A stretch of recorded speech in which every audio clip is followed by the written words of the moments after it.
हम आज स्टडी कर रहे हैं, एनालाइज कर रहे हैं चंद्रमा को। तो बेसिकली एक बात समझने की ज़रूरत है कि चंद्रमा किसी भी चीज़ की वैल्यू सिस्टम को क्रिएट करने का काम करता है। अब वैल्यू सिस्टम को क्रिएट करने का कैसे काम करता है, एक बहुत मुख्य बिंदु है। एक व्यक्ति अपने जीवन में वैल्यू करता है पैसे को, एक व्यक्ति वैल्यू करता है ज्ञान को, नॉलेज को, तीसरा व्यक्ति ना पैसे को वैल्यू कर रहा है, ना नॉलेज को, ज्ञान को वैल्यू कर रहा है। वो संबंधों को, रिलेशनशिप को, प्रेम प्यार को, इन चीज़ों की वैल्यू कर रहा है। द समवन अनदर, वो जिंदगी में स्पिरिचुअलिटी को, अध्यात्म को, इन चीज़ों को प्रमुखता से ध्यान देता है कि जिंदगी में इन चीज़ों का महत्व है। तो ये व्यक्ति विशेष का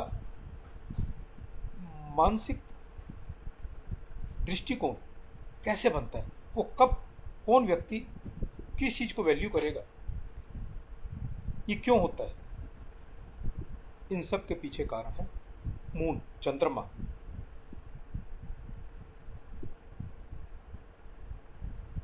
चंद्रमा मनस है। तो this is why strengthening the moon often changes the entire life. यदि हम कुंडली में चंद्रमा को स्ट्रेंथन करते हैं, कंपैशन लेकर के आते हैं, तो वो जिंदगी के प्रति पूरा दृष्टिकोण बदल देता है।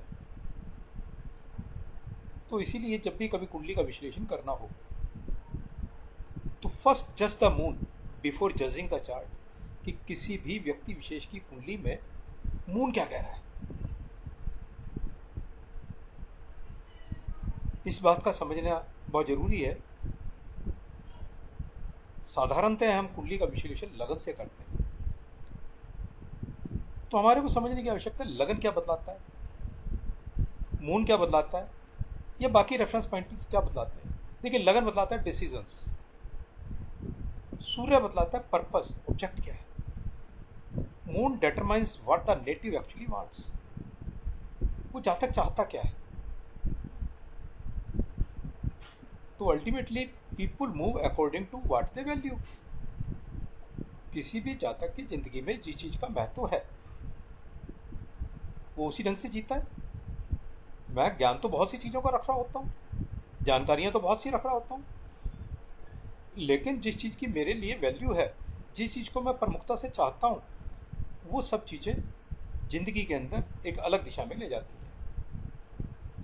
उस तरफ नहीं लेकर के जाएंगी जिधर जिस चीज का मेरे को ज्ञान है, मैं जिस चीज को वैल्यू करता हूँ। तो इन सब चीजों को गवर्न करता है चंद्रमा। हम कुंडली के अंदर चंद्रमा को किंग भी कह सकते हैं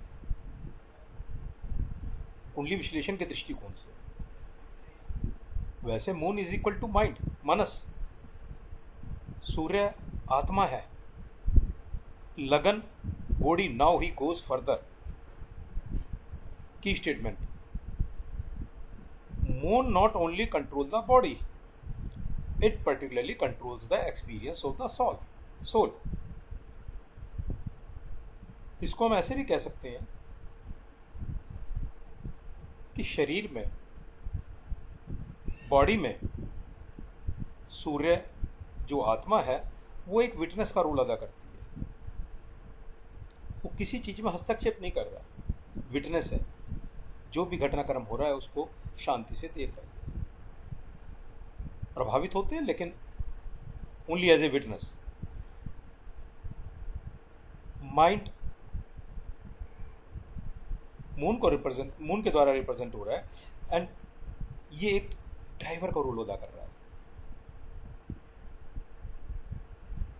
लगन जो कि शरीर को रिप्रेजेंट कर रहा है, ये एक व्हीकल है। तो हम कह सकते हैं कि व्हीकल किधर जाएगा, व्हीकल उधर जाएगा जिधर ड्राइवर लेके जाना चाहेगा। इसको एक और एनालॉजी से समझ सकते हैं, सन आत्मा होकर के पैसेंजर है, मून माइंड ड्राइवर है, लगन बॉडी व्हीकल है।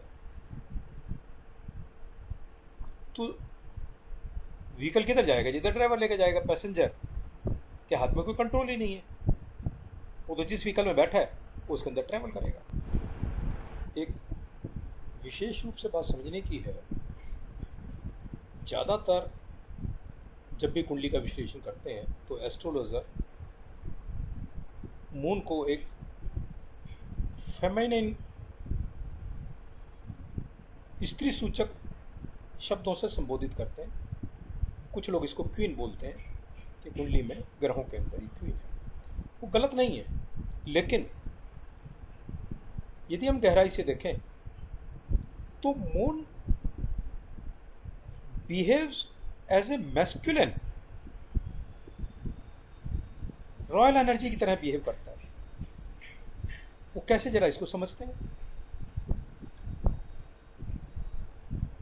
मन कहता है मैं हर चीज का निर्णय लूंगा, मैं रूल करूंगा, मेरी कमांडिंग पोजीशन है, तो he behaves like a king. तो कहने का भाव रह जाता है, वो चाहे आप उसको स्त्री सूचक शब्दों से संबोधित करें, लेकिन मन का जो बिहेवियर है वो एज ए किंग है, राजा की तरह बिहेव करता है कि I am the deciding factor. ये ईगो ऑफ द माइंड। मन हमेशा कहता है I am the king, I controls everything, I will live for ever, मैं सदैव रहूंगा। ये उसका एटीट्यूड है। एक दूसरे दृष्टिकोण से अब चलते हैं आगे। चंद्रमा जिस भी नक्षत्र में जन्म के समय होता है, देखिए नक्षत्रों का स्वामी चंद्रमास के द्वारा है, चंद्रमा उसका कारक है नक्षत्रों का। तो चंद्रमा प्राण शक्ति को जो ग्रहण करता है वो नक्षत्रों के द्वारा ही ग्रहण करता है, नक्षत्र से ही प्राण शक्ति को ग्रहण करता है। तो हम इसको ऐसे कह सकते हैं कि चंद्रमा नक्षत्रों के द्वारा हमेशा वो प्राण शक्ति ग्रहण कर रहा है उस जिससे कि ये जीवन चलता है। इसको हम कह सकते हैं ड्रिंकिंग लाइफ फोर्स। तो वो प्राण शक्ति डेवलप होने के कारण जो भी चीज़ उपस्थित है, जिसके साथ में आदमी पोजीशन के अंदर रख रहा है, जो भी एग्जिस्ट है, उसके साथ में उसकी अटैचमेंट होती है, उसका प्यार होता है, उसमें आसक्ति होती है। आसक्ति इसीलिए क्योंकि जीवन है। डिजायर फॉर एक्सपीरियंस, अलग अलग अनुभव करने की इच्छा रहती है। और मृत्यु से डर भी प्राप्त होता है। सदैव निरंतरता की इच्छा रखी जाती है।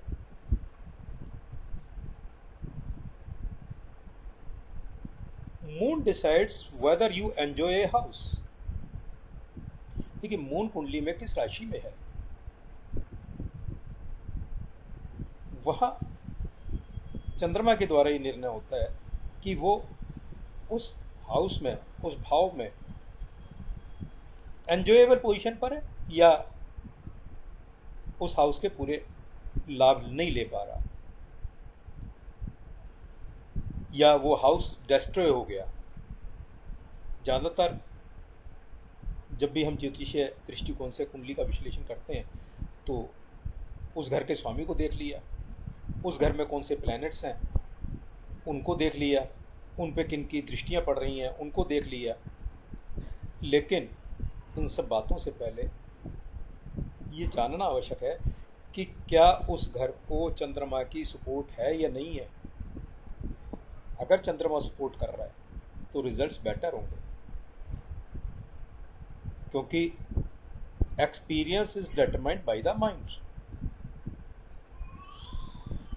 देखिए उदाहरण के तौर पर समझते हैं कि दो लोगों की कुंडली में सातवां हाउस एक्सीलेंट है, बहुत बढ़िया है विद ऑल द पर्सपेक्टिव्स, लेकिन उसके बावजूद एक व्यक्ति तो अपने विवाह को एंजॉय कर रहा है, दूसरा सफ़र हो रहा है, दूसरा सफरिंग फेस कर रहा है। तो ये क्यों हो रहा है? इसमें बेसिकली चंद्रमा ही कारण है।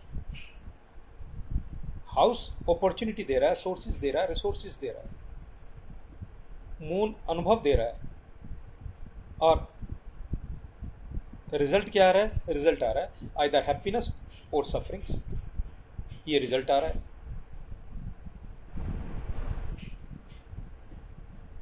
मनस को हम और थोड़ा सा विस्तार से समझे। मनस माइंड प्लस स्पिरिट,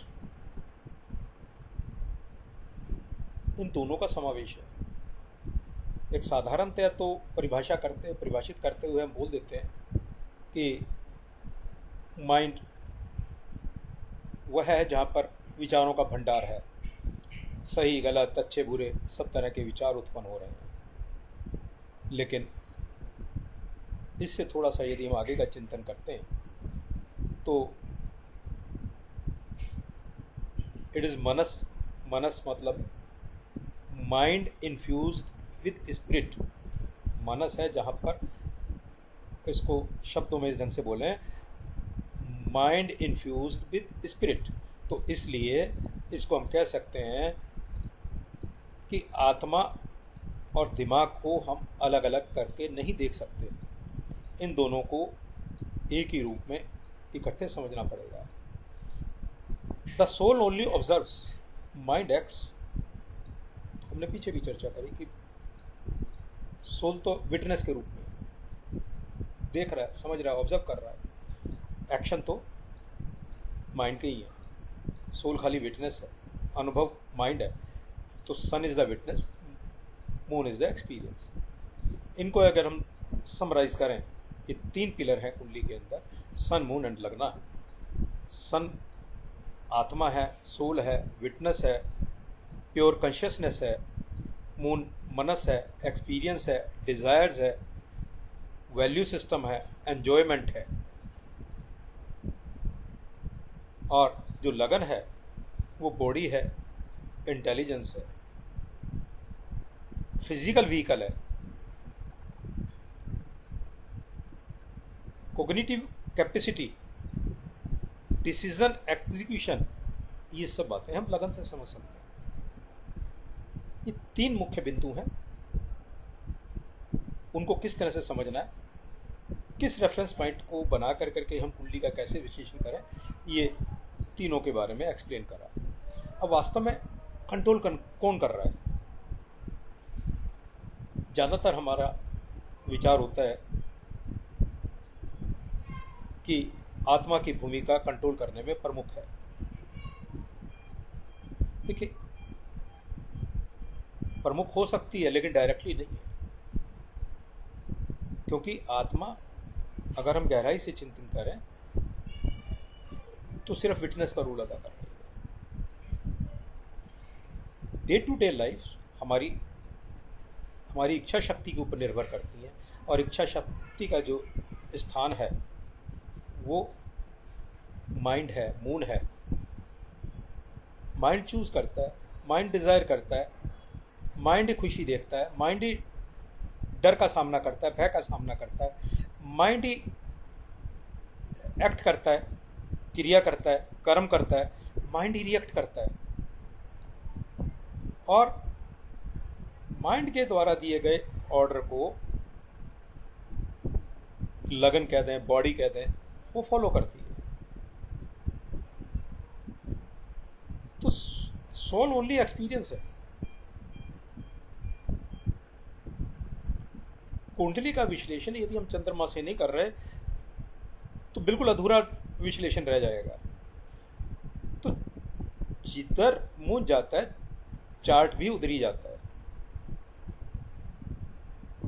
इसका एक प्रमुख बिंदु और हो जाता है, कुंडली में एक आत्मा कारक प्लैनेट होता है। तो आत्मा कारक इज नॉट एनफ। यदि मून भ्रमित है, कंफ्यूज्ड है, अच्छी या बुरी बातों से इन्फ्लुएंस्ड है, तो यदि बुरी बातों से इन्फ्लुएंस्ड है, मैलेफिक इन्फ्लुएंसेस हैं, तो रॉन्ग डिसीजन, गलत लोगों से संबंध, गलत कैरियर चॉइस, गलत स्पिरिचुअल पाथ जो कहीं नहीं लेके जाता है, ऐसा स्पिरिचुअल पाथ।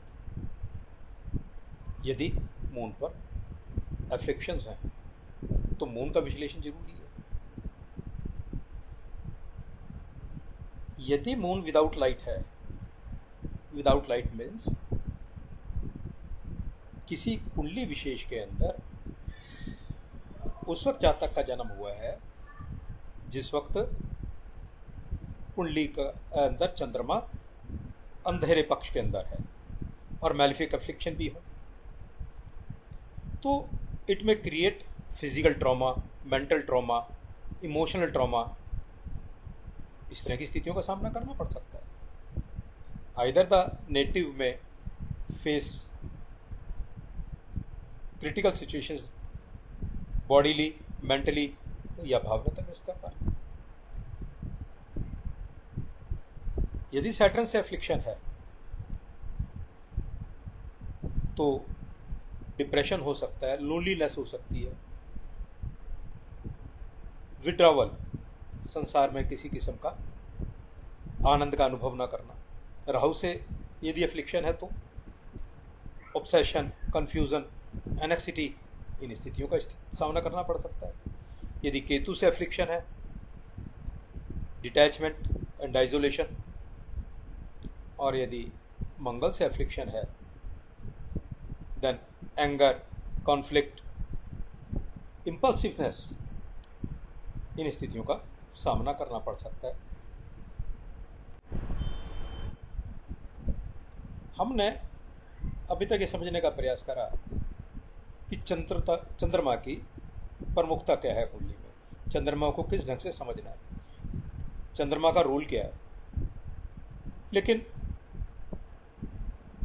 अब ये एक दृष्टिकोण लें कि फिर एस्ट्रोलॉजी में, ज्योतिष में इनके क्या संदर्भ है, ज्योतिषीय दृष्टिकोण से इसको क्यों देखें। क्या ज्योतिष खाली इवेंट्स को बदलाता है, प्रेडिक्शंस देता है? ये एक बहुत रॉन्ग कॉन्सेप्ट है कि एस्ट्रोलॉजी के द्वारा हमने प्रेडिक्शंस देखनी है, इवेंट्स का होना या ना होना देखना है, कोई भी इवेंट कब घटित होगी उसको देखना है। यह एक बड़ा छोटा बिंदु है और इस पर हम अपनी बहुत सी एनर्जी वेस्ट कर देते हैं। It is not astrology not for predicting marriage, predicting career, predicting money, पैसा होगा नहीं होगा, इन सब बातों के लिए नहीं है। विशेष रूप से एस्ट्रोलॉजी को समझने की आवश्यकता बहुत ज़्यादा इसलिए है, हम ये समझें कि हमारा माइंड हमारे को किस तरफ लेकर के जाना चाहता है। देखिए, जिस तरफ यदि माइंड लेकर के जा रहा है, हम उस तरफ चलते हैं तो हम जिंदगी के हर बिंदु को, हर विषय को सफलतापूर्वक टच कर पाते हैं और आनंद का अनुभव करते हैं।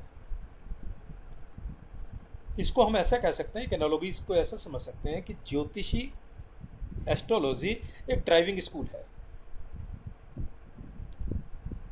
बगैर एस्ट्रोलॉजी के समझे माइंड में कंफ्यूजन हो सकते हैं, रॉन्ग चॉइसेस हो सकती हैं, सफरिंग्स हो सकती हैं। जब हम एस्ट्रोलॉजी के साथ में उसको एनालिसिस करते हैं, हमारे को पता लगता है कि हमारी माइंड किस चीज़ों के लिए कॉन्फ़िगर हो रहा है, किन बातों से प्रसन्न होता है। तो ज्योतिष की सपोर्ट से वहाँ क्लियरिटी आ जाती है, करेक्ट डिसीजन लेने की समझ आ जा सकती है, स्मूथ कर्म हो सकते हैं। देखिए, हर व्यक्ति हर चीज़ के लिए नहीं बना। एक फौजी है, वो मिलिट्री पे बहुत बढ़िया कर रहा है, लेकिन अगर उसको हमने फाइनेंस के डिपार्टमेंट में बिठा दिया तो क्या रिजल्ट बेटर देगा? एक साइंटिस्ट है, वो जिस वक्त रिसर्च कर रहा है, he is doing very good, लेकिन क्या उसको राजनीति में भेज दिया तो रिजल्ट बेटर आएगा? वो दुखी भी हो जाएगा, रिजल्ट बेटर नहीं आएंगे। तो हर व्यक्ति की माइंड की अप्रोचेज अलग हैं। वो क्या है, इसको हम एस्ट्रोलॉजी से समझ सकते हैं, ना कि प्रेडिक्शन से। इसको एक आजकल के संदर्भ में हम इस ढंग से भी कह सकते हैं कि ज्योतिष एस्ट्रोलॉजी एक जीपीएस है। जैसे जीपीएस हमारे को बताता है कि हमारी मंजिल किधर है, हमने किधर जाना है, हमने रास्ता कौन सा अडॉप्ट करना है, रास्ता स्मूथ है या नहीं है, तो एस्ट्रोलॉजी से ये पता लगता है कि हम कहाँ हैं, हमने किधर जाना है, हमारी नेचर क्या है, हमारी स्ट्रेंथ क्या है, हमारी कमजोरी क्या है, हमारा धर्म क्या है, हमारी डेस्टिनेशन क्या है। ये सब बातें we may easily understand through the astrology. यदि प्रॉपर एस्ट्रोलॉजर से इन बातों की जानकारी नहीं मिलती तो ये स्थिति हो सकती है कि इधर उधर भटकाव आ जाता है ज़िंदगी में। इसको एक और अलग ढंग से समझते हैं। हम अपने मार्ग की डायरेक्शंस लेने के लिए, अच्छा इंस्ट्रक्टर, अच्छा गुरु लेने के लिए हम गुरु की शॉपिंग करते हैं। वी ट्राई टू जज द गुरु कि कौन सा गुरु बेटर है, कौन सा गुरु बेटर नहीं। हम ए गुरु के पास जाते हैं, हमारे मतलब की बात नहीं होती, डिससेटिस्फाइड हो जाते हैं, बी पे जाते हैं, बी पे भी हमारे मतलब की बात नहीं होती, सी पर जाते हैं। इस तरह से हम भटकते रहते हैं ए बी सी डी के अंदर, कभी भी सेटिस्फाई नहीं होते, कभी सेटल्ड नहीं होते, कभी कोई कमिटमेंट्स नहीं होती। कारण क्या है? क्योंकि हमारा चंद्रमा को डायरेक्शन नहीं मिल रही। जब तक चंद्रमा को डायरेक्शन नहीं मिलेगी कि किस तरफ जाना है, किस तरह के गुरु के संपर्क में आना है, सो दैट कि he may guide us properly for that direction, तो रिजल्ट्स बेटर आते हैं। अब प्रेडिक्शन के लिए हम दशाओं को देखते हैं। दशा को देखने की जरूरत नहीं है, वो सेकेंडरी बात है। जब तक हमारे को अपनी डेस्टिनेशन नहीं पता होगी तब तक दशा क्या कर लेगी? दशा तो बतलाती है कि what events happen and what opportunities arises, but they do not determine the direction. उदाहरण के रूप में समझते हैं कि दो लोग यदि एक साथ राहु की महादशा में जाते हैं, एक व्यक्ति तो अपना धर्म जानता है, अपना रास्ता जानता है, अपनी डायरेक्शन जानता है, वो उस तरफ चल पड़ेगा, लेकिन दूसरा नहीं जानता, वो इधर उधर भटकता, तो वो कंफ्यूज्ड है। सेम राहु, सेम बातचीत, लेकिन प्रॉपर अपनी डायरेक्शंस ना जानने के कारण व्यक्ति भटकता है। It is the situation. तो कभी भी कुंडली का एनालिसिस करने से पहले हमने मून को एनालिसिस करना है। कैसे कैसे करना है, हम अपनी अगली क्लासेस में, अगले लेक्चर्स में इन बातों को समझने का प्रयास करते हैं। तो रेगुलर टच में रहें, इसको लाइक और सब्सक्राइब करें, सो दैट कि आपको अगली वीडियोस की जानकारी मिलती है।